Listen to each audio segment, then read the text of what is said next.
তো আজকে আমরা HTML এর সেকেন্ড ক্লাস করছি। ঠিক আছে, 2 নম্বর ক্লাস আমরা সেকেন্ড ক্লাস করছি আজকে। প্রথম ক্লাসে আমরা ইন্ট্রোডাকশন শিখেছিলাম, কোনটার নাম কি, কোনটা কি করে এবং ট্যাগ কি করে কাজ করে, আমরা কিন্তু সেই কাজগুলো শিখেছিলাম। ঠিক আছে, তো আজকে আমরা সেকেন্ড ক্লাসে হচ্ছে গিয়ে HTML এর কিছু ট্যাগ শিখব। দেখো,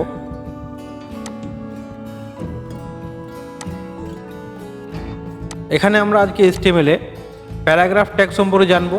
অ্যাট্রিবিউশন কী জিনিস, অ্যাট্রিবিউশনটা HTML এ কী কাজে লাগে, কী কী জিনিস সেটা শিখবো। প্যারাগ্রাফের অ্যালাইন শিখবো, অ্যালাইনমেন্ট, প্রি ট্যাগ শিখবো, বিআর ট্যাগ, এইচআর ট্যাগ আর পি ট্যাগ। এই জিনিসগুলো আজকে আমরা শিখবো। ঠিক আছে, এক এক করে আমরা এগুলো শিখবো। তো চলো শুরু করি। সবার প্রথমে আমরা what is the HTML paragraph tag, paragraph ট্যাগটা কী? প্যারাগ্রাফ ট্যাগটা হচ্ছে HTML paragraph tag is used to specify a paragraph to be displayed on the web page.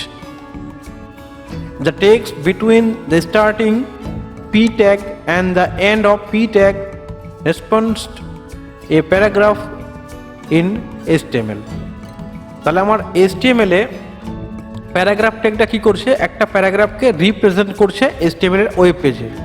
ঠিক আছে, তো এই ওয়েব পেজটাতে আমরা যখন প্যারাগ্রাফ ট্যাগ নিব তখন আমার প্যারাগ্রাফের প্রথম শুরুটা করতে হবে পি ট্যাগ দিয়ে আর শেষটা করতে হবে এন্ড অফ পি ট্যাগ দিয়ে। ক্লিয়ার? এটা আমি আগেই বলেছি যে একটা ট্যাগ যখন আমি শুরু করব তো সেই ট্যাগটা কিন্তু আমাকে বন্ধ করতে হবে। পি ট্যাগের ক্ষেত্রেও সেম একইভাবে। তারপরে আসলাম what is attribution on HTML। অ্যাট্রিবিউশনটা HTML এ কী কাজে লাগে? HTML attributes provide additional information about HTML elements. They are always specified in the start tag and usually come in name value pairs like name equal to underscore এর মধ্যে value থাকবে, under double inverted কমার মধ্যে। এবার অ্যাট্রিবিউশনটা কী জিনিস আগে এটা বুঝতে হবে। ধরে নাও আমি একটা ইনফরমেশন নিচ্ছি যে আমাদের ইটাহারে টোটাল পপুলেশন কত আছে, এটা আমার ট্যাগ। পপুলেশন একটা ট্যাগ হলো পপুলেশন আন্ডারস্কোর ইটাহার। ইটাহারে আমার টোটাল কতগুলা পপুলেশন আছে, লোক আছে। তো সেক্ষেত্রে আমার আসলো যে ইটাহারে টোটাল 5 লাখ বা 10 লাখ, একটা অ্যামাউন্ট 5 লাখ লোক আছে। এবার আমি অ্যাডিশনাল কিছু ইনফরমেশন নিব, ওটাকে আমরা অ্যাট্রিবিউশন বলবো। কীরকম? আমি চাইছি ইটাহারের মধ্যে যে 5 লাখ লোক আছে তার মধ্যে ছেলে কজন আছে বা মেয়ে কজন আছে বা বাচ্চা কজন আছে বা বৃদ্ধা কজন আছে, এই যে অ্যাডিশনাল ইনফরমেশনটা সেটাকে আমরা বলবো হচ্ছে অ্যাট্রিবিউশন। ঠিক আছে, তো পি ট্যাগ মানে হচ্ছে প্যারাগ্রাফ ট্যাগ। তার মধ্যে আবার প্যারাগ্রাফ ট্যাগ আমি কিভাবে ভাগ করব, অনেক সময় বোল্ড, ইটালিক, আন্ডারলাইন থেকে শুরু করে নিয়ে আবার অ্যালাইনমেন্ট আছে, আমরা ওগুলো পরে শিখবো। তো প্যারাগ্রাফটাকে ভাগ করে আরও বিভিন্ন ইনফরমেশন নিব, তখন আমরা ওটাকে অ্যাট্রিবিউশন বলবো। ক্লিয়ার? আশা করি বুঝতে পেরেছো অ্যাট্রিবিউশন কী জিনিস, অ্যাডিশনাল ইনফরমেশন। ঠিক আছে, তো এটা আমরা এখানে কি কাজে লাগাবো সেটা আমরা এখন আজকে দেখবো। ঠিক আছে,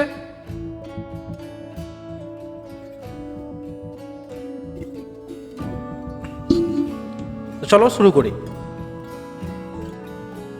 সবার প্রথমে আমরা এক্সাম্পল দেখবো পি ট্যাগের। ঠিক আছে, পি ট্যাগের, এখানে পি ট্যাগের দেখো আমি এখানে একটা বানিয়েছি ওয়েব পেজ।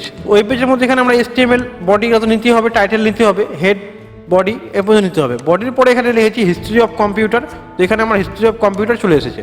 ক্লিয়ার? তারপর আমরা পি ট্যাগ শুরু করে আমরা কিছু লেখা লিখেছি, এদিকে আরও অনেক লেখা আছে, সেই লেখাগুলো আমরা এখানে পি ট্যাগের মধ্যে চলে আসছে। পি ট্যাগটা বন্ধ করে দিচ্ছি, বাস এইটুকুই। এটা আহামরি কিছু না, আমি তোমাদেরকে লাইভ করে দেখাচ্ছি জিনিসটা, তাহলে আরও বুঝতে সুবিধা হবে। দেখো,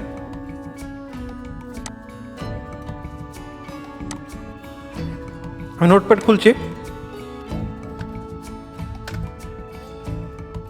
আগে ফাইলটাকে সেভ করে নিচ্ছি। যেখানে প্যারাগ্রাফ শিখবো তাই প্যারাগ্রাফ লিখে দিচ্ছি .html। ক্লিয়ার? এখানে আমরা মাই পেজের ভিতরে রাখছিলাম সবগুলা, ওখানেই থাক।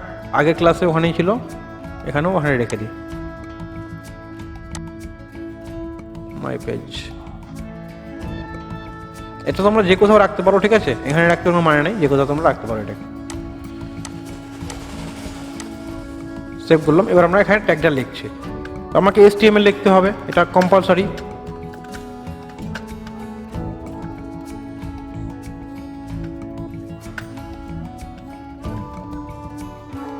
প্যারাগ্রাফ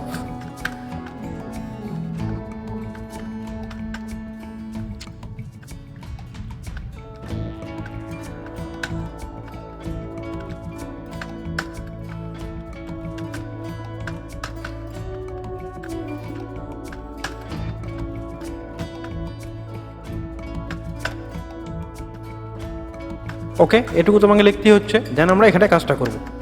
ঠিক আছে, এবার এখানে আমরা পি ট্যাগ নিচ্ছি একটা, দেখো পি ট্যাগ শুরু করলাম, এখানে কিছু লেখা লিখবো, যেন এখানে আমরা পি ট্যাগটা ক্লোজ করে দিচ্ছি। ঠিক আছে, এখানে প্যারাগ্রাফ লিখবো, প্যারাগ্রাফ আমরা লিখবো না, একটা প্যারাগ্রাফ আমরা কপি করে নিচ্ছি গুগল থেকে, তার সুবিধা হবে।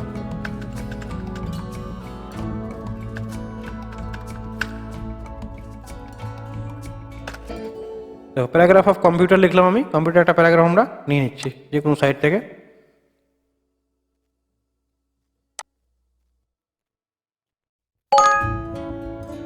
নিলাম, এখানে কপি পেস্ট করে দিচ্ছি, হয়ে গেল। এবার এটাকে আমি সেভ করি আর রান করে দেখি, দেখো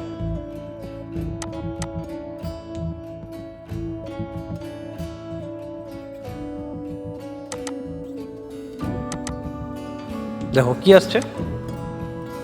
এখানে আহামরি কিছু চেঞ্জেস আসেনি, তাই না?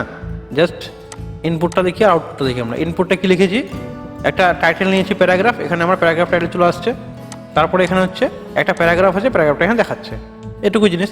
প্যারাগ্রাফটাকে রেসপন্সিভ আছে, দেখো এখান থেকে শেষ হচ্ছে কি মেশিন থেকে, এখানে মেশিন থেকে শেষ হচ্ছে। যখন আমি পেজটাকে বড় করবো এখান থেকে, দেখো অটোমেটিক একটা রেসপন্সিভ সাইজ চলে আসছে। ঠিক আছে, এবার প্যারাগ্রাফটাকে এখানে অ্যালাইনমেন্ট কি আছে, লেফটে মানে বাঁ দিকে সমান আছে, আমি চাইছি অ্যালাইনমেন্টটা চেঞ্জ করতে, দুদিকে সমান, তাহলে জাস্টিফাই করবো। তাহলে এখানে আমরা কি করবো, P align equal to invert comma justify, invert comma close, save. ঠিক আছে, এবার কি হচ্ছে দেখো, দুদিকে কিন্তু সমান হয়ে গেল, জাস্টিফাই হয়ে গেল, বুঝলো? এটা হচ্ছে অ্যালাইনমেন্টের অ্যাট্রিবিউশন হলো। প্যারাগ্রাফটা তো নিলাম আমি, প্যারাগ্রাফের মধ্যে আমরা অ্যালাইনমেন্ট নিলাম, এক্সট্রা ওটা অ্যাট্রিবিউশন, অ্যাডিশনাল ইনফরমেশন। ঠিক আছে, এটা একটা গেল। দেন আমরা কি শিখবো আজকে, অ্যালাইনমেন্ট শিখলাম, অ্যালাইনমেন্ট অফ প্যারাগ্রাফ। একটা হচ্ছে প্রি কি জিনিস, দেখো প্রিটা খুব ইম্পর্টেন্ট জিনিস এবং খুব সুন্দর জিনিস। এবার আমি এখানে একটা প্যারাগ্রাফ নিয়েছি, আমি চাইলেই কিন্তু আমি যেখানে এই যে লাইফ লেখা আছে, লাইফ, এই লাইফ লেখাটার পরে আমি একটা এন্টার মারছি, মানে বাকিটা পরের লাইনে নিয়ে আসছি। এখানে পিপল আছে, পিপলের পরে এন্টার মারছি, যার পরে আমি সেভ করছি। আউটপুটটা আমি যেখানে রিফ্রেশ করি, দেখো কিছু চেঞ্জ হয়েছে কি, লাইফের পরে কোনো নিচে আসেনি, বা পিপলের পরে নিচে আসেনি। তো এই যে একটা প্যারাগ্রাফ ও নিজে থেকে কিন্তু নিয়ে নিয়েছে HTML, এখানে আমার কিন্তু কোনো ম্যানুয়ালি কিছু ফরম্যাটিং কাজ করছে না। তো সেটা আমরা কাজ করতে গেলে আমরা এখানে পি এর জায়গায় প্রি নিব। ঠিক আছে, একটা আমরা প্রি ট্যাগ খুলে নেব এখানে।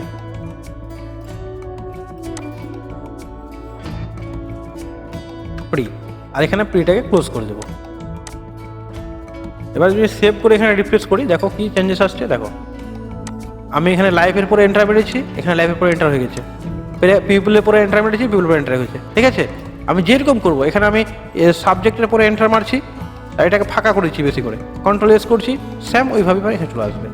ঠিক আছে, প্রি মানে কি, প্রি ফরম্যাটিং, অর্থাৎ ইউজার যেটা নোটপ্যাডে ফরম্যাটিং করে দেবে কোডে, সেই ফরম্যাটিংটা এখানে দেখাবে, এটাকে প্রি বলছে।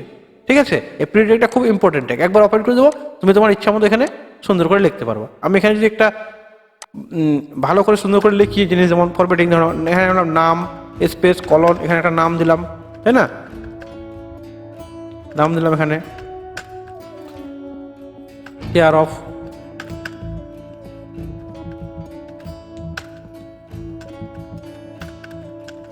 দেখো তাহলে আমার স্যাম এখানে কিন্তু ওই জিনিসটাই আসবে। ঠিক আছে, এটা পি ট্যাগ ছাড়া কিন্তু সম্ভব না। পি ট্যাগ দিলে কিন্তু এটা কিরকম হয়েছে, দেখো আমি এখানে পি ট্যাগ দিচ্ছি আর এখানে পি ট্যাগ দিচ্ছে, কি হচ্ছে দেখো, সব এক লাইনে চলে আসবে। ঠিক আছে, তাহলে প্রি ট্যাগের মানেটা বোঝা গেল, কি কাজে লাগছে। গুড,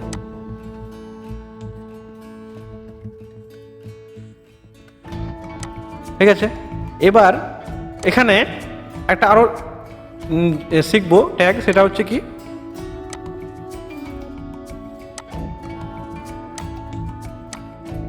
বিআর আর এইচআর, এই দুটো জিনিস আমাদের প্যারাগ্রাফের মধ্যে শিখতে হবে। ঠিক আছে, তো বিআর ট্যাগ কি আর এইচআর ট্যাগ কি, দেখো আমি যদি এখানে অনলি পি ট্যাগ নিই, শুধুমাত্র পি ট্যাগ নিলাম আর এখানে পি ট্যাগটাকে ক্লোজ করে দিলাম, তো আমার কি রেজাল্ট দেখলাম আমরা, যে সবগুলো এক লাইনে আসছে। তারপরেও আমি পি ট্যাগে নিব, কিন্তু এগুলো নিচে নামাবো, রাজের পরে যখন নিচে নেমে যায়, তাহলে কি করবো, এখানে রাজের পরে একটা বিআর ট্যাগ নেবো, বিআর মানে হচ্ছে ব্রেক ট্যাগ। দেখো এবার স্ক্যান সেভ করছি, গিয়ে রিফ্রেশ মারছি, চলে আসছে দেখো। ঠিক আছে, আবার এখানে যে বিআর ট্যাগ নিই, বিআর ট্যাগটাকে বন্ধ করতে হয় না, একবার ওপেন করে ছেড়ে দিতে হবে।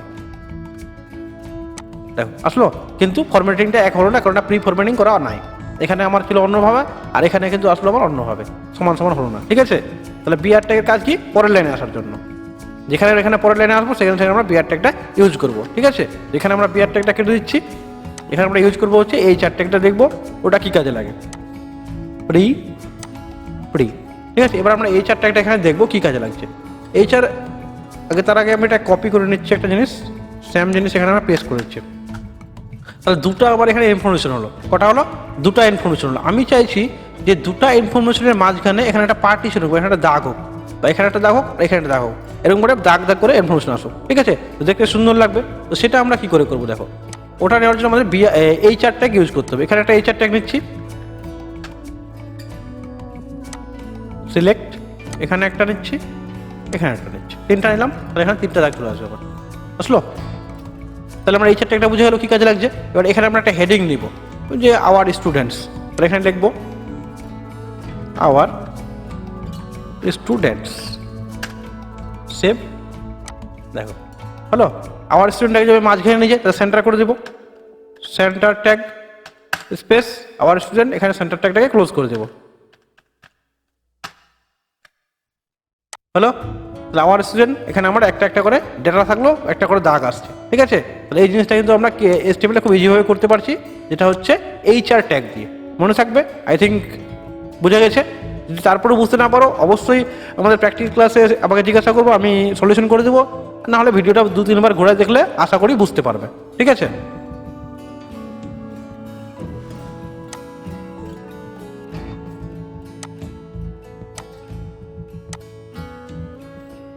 তারপরে দেখো এবার এখানে আরেকটা দুটো একটা আমরা শিখে নিই। এখানে টেক্সটের মধ্যে পড়ে একটা হচ্ছে বোল্ড, একটা হচ্ছে ইটালিক, আন্ডারলাইন। আমরা জানি এগুলো হচ্ছে BIRU। দেখো আমি একটার উপর ডিপেন্ড করে দেখাচ্ছি। আওয়ার স্টুডেন্ট লেখাটাকে মোটা করবো, তাহলে এখানে বি ট্যাগ নিব, আর যেখান থেকে শেষ করব মানে ওই লেখাটুকু মোটা করবো, ওই লেখাটুকুর পরে গিয়ে বি ট্যাগটাকে ক্লোজ করে দেবো। হয়ে গেলো, কন্ট্রোল এস মারছি, দেখো বি ট্যাগ এটা মোটা হয়ে গেল। ঠিক আছে, ইউ নিলে আন্ডারলাইন হবে, আর আই নিলে ইটালিক হবে। ঠিক আছে, এগুলো আমরা মোটামুটি জানি। তাহলে আজকে এই ভিডিওটা এই পর্যন্ত থাক। আমরা প্যারাগ্রাফ ট্যাগ সম্পর্কে অনেকটা বুঝে গেলাম। ঠিক আছে, এরপরে আবার অন্য ট্যাগ বুঝবো। এরকম করে আমরা 14 থেকে 15টা ভিডিও দেখবো, HTML-টা আমাদের পুরো কিন্তু ক্লিয়ার হয়ে যাবে। ঠিক আছে, আন্ডারস্ট্যান্ড? চলো, টেক কেয়ার, গুড বাই।